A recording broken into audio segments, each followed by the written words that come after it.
যারাই আমাদের সাথে আসবেন তাদের প্রতি আমাদের বার্তা স্পষ্ট।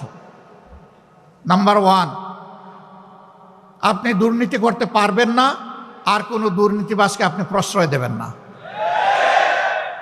নাম্বার 2, সমাজের সকল ক্ষেত্রে সকলের জন্য সমান বিচার নিশ্চিত করা হবে।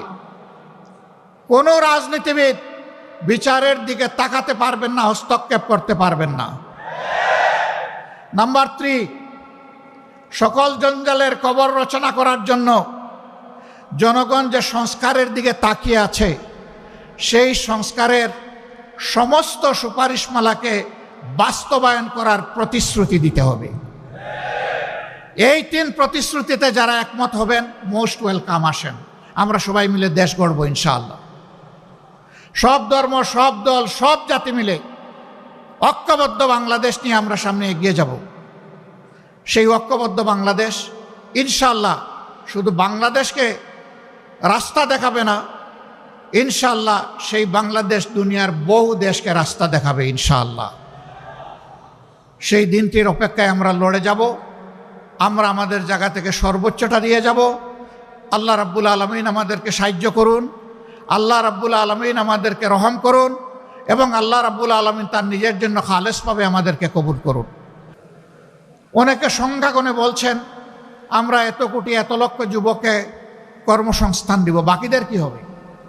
বলছেন বাকিদেরকে ভাতা দেবেন। আমরা আমাদের যুবকরা কারো কাছ থেকে বেকার ভাতা গ্রহণ করুক তা দেখতেও চাই না, শুনতেও চাই না। প্রতিটি যুবকের হাতকে দেশ গড়ার কারিগরের হাতে পরিণত করতে চাই। প্রত্যেকটি হাতে কাজ তুলে দিতে চাই, বেকার ভাতা নয়। বেকার ভাতার পরিবর্তে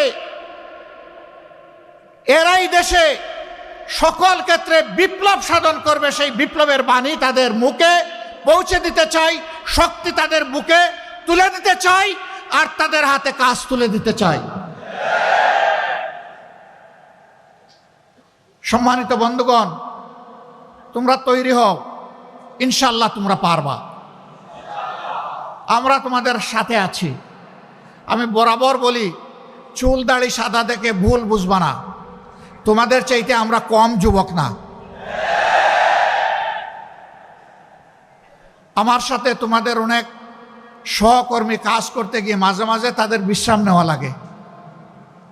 আমি বলি, ছোট্ট এই জীবনে বিশ্রাম নেওয়ার অবকাশ কোথায়? বিশ্রাম আল্লাহ তাআলা আমাদের কিসমতে কপালে রাখলে ইনশাআল্লাহ পরম প্রশান্তিতে নেব।